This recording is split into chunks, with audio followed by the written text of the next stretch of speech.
This is the Spurscast with your host, Paul Garcia. And welcome back to another episode of the Spurscast. In today's episode, I'll be reviewing the Spurs' last 3 games, the latest trade rumors, and some player-for-player type trades with the deadline approaching on Thursday. Let's go ahead and jump right into this episode. So it's been about a week since I last recorded an episode about a week ago with Colin Reed on Tuesday. So let's recap how the Spurs have done in their most recent 3 games. So we're going back to Wednesday, and I do want to note that I am recording this on a Tuesday evening. Back on Wednesday, the Spurs were at home hosting the Orlando Magic. The Spurs led early by 11 points in this game. The Magic came back in the second half and ended up leading by as many as 25 in the second half. San Antonio, though, did fight back. They got the game down to crunch time, but they ended up losing overall by 10 points in this game. Devin Vassell was the leading scorer with 26 points for San Antonio. Victor Wembanyama ends the night with 21 points and 5 blocks and 2 steals. And then Jeremy Sohan had a great game on both with scoring and with crashing the glass with 18 points, 12 rebounds, and 2 blocks in that game. So the Spurs lost to Orlando. Then 2 nights later on Friday, the Spurs are hosting the New Orleans Pelicans in San Antonio. The Spurs led early by 12 in this game. The game went down to crunch time. It was fairly close there at the end. Zion Williamson made a quick late game layup full court. He kind of took the ball down and he makes a layup. The Spurs get the ball back with about 3 seconds left. They call timeout. They come out of the timeout with designed Wemby Vassell pick and roll, and with that play, they had 2 options. Either the defense goes under on that screen between Wemby and Vassell takes a 3, or the defense draws more attention to Vassell up top, and then Wemby's cutting down the lane for either a layup or a dunk. Well, what ended up happening was Vassell ended up taking that 3. Wemby was open, and this is a very controversial play, and so obviously Vassell ends up taking the 3. He doesn't get the ball to Wemby. Again, for the view that we have, as watching the play, it definitely looks like Wemby's right there wide open with probably like 2.7 seconds left. But of course, we're not in the player's frame of mind. We don't see exactly what they're seeing. Maybe Vassell saw the 2 defenders in front of him. He ends up taking that 3, and Vassell ends up missing that shot, and of course the Spurs lose by 1 point. After the game, Pop was asked about that play, if that was the intention. He basically said, they shot that shot. He says, of course they would have wanted a dunk, but that's not what happened. That they made their decision, and then even Vassell said something along the lines of like he was having a good night scoring the basketball, so he thought that was the shot. That shot was there for them. But of course, the Spurs ended up losing that game by 1 point. Vassell ends the night with 28 points, the leading scorer on the Spurs. Wemby has 16 points, 14 rebounds, and 7 assists, and also 3 blocks. And then Trey Jones had 20 points in this game against the Pelicans. Then on Saturday, the Spurs are on the second out of back-to-back. They're hosting the Cleveland Cavaliers.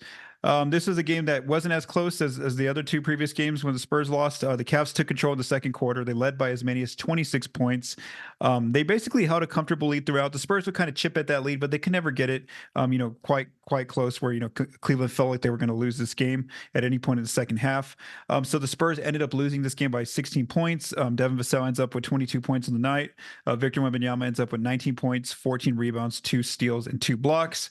So overall, Vegas said the Spurs should have gone 0-3. They were underdogs in all 3 games. They ended up losing all 3 games. Again, that Pelicans game was the one where they were right there. They really had a chance to win that game. But again, one final possession, they really struggled. And they also had some difficulty in other areas, such as turnovers and also like the free throw line, those kind of areas as well, contributed to that loss, even though it manifested itself in that final play.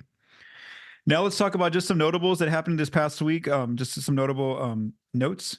So Wemby was named the Western Conference Rookie of the Month for January. So this is not a surprise. This is something Colin and I had talked about last week, where Wemby's numbers have just been off the charts in January, especially since he got moved to the 5, and especially also since Trey Jones became the point guard. Again, when you just compare his number and Chet's numbers, just Wemby's just basically surpassing Chet in a lot of different areas now, and it's far and away now. It looks like it's Wemby's race to lose at this point. Now it looks like Wemby's number 1 to win that Rookie of the Year contest. So in January, he officially won his first Rookie of the Western Conference Rookie of the Month award. Some other news though, and this is a long shot for him. Wemby wasn't named an All-Star in the Western Conference All-Stars last week. Again, Colin and I discussed this last week in detail. We kind of went through all the reserves of who is possibly going to get selected, and Wemby wasn't that high on the list in terms of the players that were going to get selected for this honor. And so possibly maybe looking at next year's sophomore season, he has a really good chance. Just the fact that he was already in this conversation to be a rookie in just year one of his professional career. Something that dropped on Tuesday afternoon the NBA was that the Rising Stars teammates have been selected for the teams. There's going to be 4 teams, and Coach Paul Gasol is going to coach one of the teams that has Wemby on it. So here will be Victor's teammates in this Rising Stars game on All-Star Friday night. He's going to be he's gonna play alongside Brandon Miller of the Charlotte Hornets, Bilal Coulibaly, his former teammate in France, and also a current player for the Washington Wizards. Also Jaime Hawkins Jr., who plays for the Miami Heat, a rookie. Jabari Smith Jr. of the Rockets, and then Brandon Pajemski of the Warriors, and Cason Wallace of the Thunder. So they're going to be going against 3 other different teams in this tournament style where you got to get to a target score kind of approach. And so it'll be really exciting to see Wemby with some other different players out there, and again him getting to team up with Bilal again, and then just having Jaime Hawkins Jr. out there. That's a really good defensive group. I mean, yeah. So you got Coulibaly, you got Wemby, you got Hawkins Jr., you got Jabari Smith Jr. A lot of really good defenders out there on this team, and then of course you got a guy like Brandon Miller who can hit the 3, hit the mid ranger. You got Wemby who can score from anywhere. And so it'll just be a really fun game to watch on that All-Star Friday night. I think I'm really looking forward to that more so than some of the other events like on the Saturday night or even on the All-Star game. And then just where the Spurs right now, where they currently stand, they finally had a few days off. They've had 3 days off in a row, and then they do resume play on Wednesday on the road in Miami. So they are currently in the midst of a 4-game losing streak. Again, some of these games were almost winnable for them, but again, when you don't win those games, it ends up becoming a losing streak for this team. So they're on a 4-game losing streak. They are now headed off to the Rodeo Road Trip, which begins on Wednesday in Miami, and this will take place from Wednesday, starting all the way until the end of February on February 27th. So it's a 9-game trip. The way it works is they're going to be at Miami, at Orlando, at Brooklyn, at Toronto, and at Dallas. So the majority of those teams are East Coast teams or Eastern Conference teams. And then they go to the All-Star break for about a week, for a handful of days.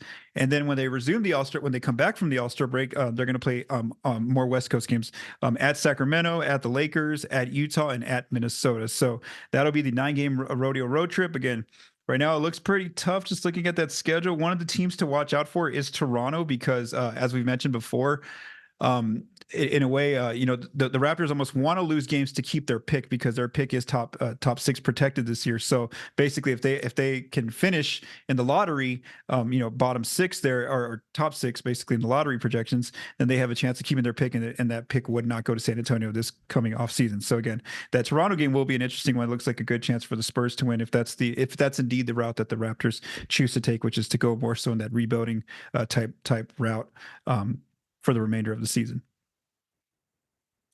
All right, and so regarding trade rumors, it's been kind of quiet. Again, we've had some deals in terms of just overall the league. There's just been some deals, like the most recent one was the Steven Adams deal for where he went to Houston. But again, it's been really quiet, not just on the Spurs, but also just a lot of teams. It's this is like the week where initially at the beginning of the week, it's very quiet on the weekend. Teams are probably looking at their boards, seeing what options they have. And of course, as Tuesday came and no deals have been announced yet, as I'm recording as of 5:30 Mountain Time. So again, maybe there will be a deal Tuesday with some kind of team. But aside from that, maybe tomorrow, Wednesday, it picks up, and if not, Thursday is the deadline, 3:00 Eastern time. So that'll definitely have to happen if there's going to be any kind of deals. But right now, it does seem a lot of quiet and a lot of the reporting. It's like a lot of the same names are kind of in the same trade rumors. There was one interesting note though regarding the Spurs. They were tied to one rumor, and this was for Tyus Jones, the brother of Trey Jones. He's the current point guard of the Washington Wizards. So this was reported by Michael Scotto of Hoops Hype on Monday. He reported that the Spurs, Orlando Magic, Brooklyn Nets, Lakers, and Minnesota Timberwolves all have have registered interest in Tyus Jones. The Wizards, from his reporting, are not ruling out re-signing Jones this summer because he is an unrestricted free agent, but they would have his bird rights. And also, if the Wizards do move Jones, they do want a first-round pick for him if they do end up moving him. So this isn't too surprising to hear the Spurs' name in this rumor. There was a few weeks ago where Colin and I did a podcast where we were just looking at different trades for the Spurs. It was actually when the time when the first DeJounte Murray rumor from San Antonio kind of came out. We not only looked at DeJounte, but also we had discussed Tyus Jones, so he would be a pretty good option for San Antonio. How his contract works right now is that he's earning $14 million this season. And then next summer, like I mentioned, he's going to be a unrestricted free agent. So even if you trade for him, there's no guarantee that you're going to be able to re-sign him. Although that would probably be the intention, is that if you're giving up an asset to acquire him, the most likely route is that you do want to try to sign him this offseason. And why that would be interesting for the Spurs if they do want to go after Jones is because it's better to trade for him instead of just trying to go out and sign him in free agency in the summer. Is that they would get his bird rights, and right now, yes, they're going to have cap space this coming summer, but right now, depending on where those picks land, they may not have as much cap space. It could be like 18-20 million max, and then they still got to worry about some of their own free agents, those kind of things. So again, it's probably a better idea to trade for Jones rather than trying to just wait for the offseason and seeing if they can just sign him. Regarding what kind of trades will work, any deal with one of the expiring contracts, such as Doug McDermott, Jones for Doug McDermott works. Jones for Devonte Graham works. Either of those two trades works. And then when you're talking about, what first round pick would the Spurs give up? Of course, they have multiple first round picks going for the next few years here, San Antonio. But one pick I would be interested to see if they would be willing to move is that Charlotte pick, the one that they're probably not going to get definitely not going to get this summer. I mean, this coming summer, because that pick is protected 15 through 30. And of course, the Hornets are a bad team. They have the fourth worst record. So they're going to end up with the lottery pick there. So that's not going to convey to San Antonio this summer. And then next season, if it doesn't convey to San Antonio, then in 2026, that Charlotte pick turns into a second round pick. So again, really, we don't think that the Hornets right now, being the fourth worst team in the NBA, are going to make a huge jump to get out of the lottery next year to be, 15 through 30. I really don't see that happening with Charlotte. So the most likely projection for that pick is it's going to end up becoming a 2026 second round pick. So again, if the Spurs are really eager about acquiring Tyus Jones, do they look at possibly moving that Charlotte pick to Washington for Jones, for either like Doug McDermott or Devonte Graham? And also, would Charlotte even be wanting to do that kind of a deal? Because again, they kind of know as well that, hey, that Charlotte pick might not even turn into a first round pick after all. At the end of the day, it's going to probably become a second round pick in 2026. So again, that's just the latest rumor on Tyus Jones. Again, the Spurs have the assets. If they want to make a deal, they can make it happen. It just depends. Again, are they willing to give up a first round pick? And then of course, what are the as you see here, the Wizards have a lot of interest from other teams in acquiring Tyus Jones. So the Wizards are the ones who can kind of look at their board and see what's the best option to go with Jones. So that was the latest trade rumor. And then, so I guess for like the last topic, because it is trade deadline week, what I try to do is over the weekend is I really just looked at all the rosters. I just tried to find player for player type deals for Doug McDermott, Devonte Graham, or Cedi Osman. And so what I was looking at more so is I was mainly focusing on what percentage of the cap these players, their contracts take up. So Doug's percentage of the cap is 10% of this season. Devonte Graham's is 9%, and then Cedi Osman's is 5%. I kind of rolled out deals for Devonte Graham just because he hasn't been part of the rotation. He really hasn't played a lot. He's been healthy, but as we know, the Spurs have tried to give more of their younger players minutes. They've given Malachi Branham run at the point guard. They've given Blake Wesley. They've tried out Jeremy Sohan early in the year. So the Spurs have intentionally not wanted to provide those point guard minutes to a veteran player like Devonte Graham, who they know what he can do out on the court. And so I just don't know if there's any like contenders out there right now that want to add a player like Graham this coming season. So again, there's the possibility it could happen, but again, for the fact that his contract's 9% of the cap, I don't know that teams would be super aggressive in trying to make a deal for him. Whereas Cedi Osman and Doug McDermott, they've both been in the Spurs' rotation all season long, especially Cedi, the fact that he was just in his first year. And so I feel like teams have a better idea of how those two players can immediately help a playoff contender or playoff level team right now, just because they've seen what they can do, those two players at this level right now with San Antonio. And so those are the two players I was more so focused on as I went through all the teams. And so what I did was I went through each conference, East through West, basically 1 through 10. 1 through 11, actually, because, the plan, some teams are right there on the bubble. And I was just trying to find, just deals that match up player for player, that 10% of the cap, or that 5 for Doug, or 5% of the cap for Osman. And there's deals out there, like teams can make the deals work. But for me, it was just more so like, I don't know where San Antonio says yes or no, and then I also don't know where that other team says yes or no.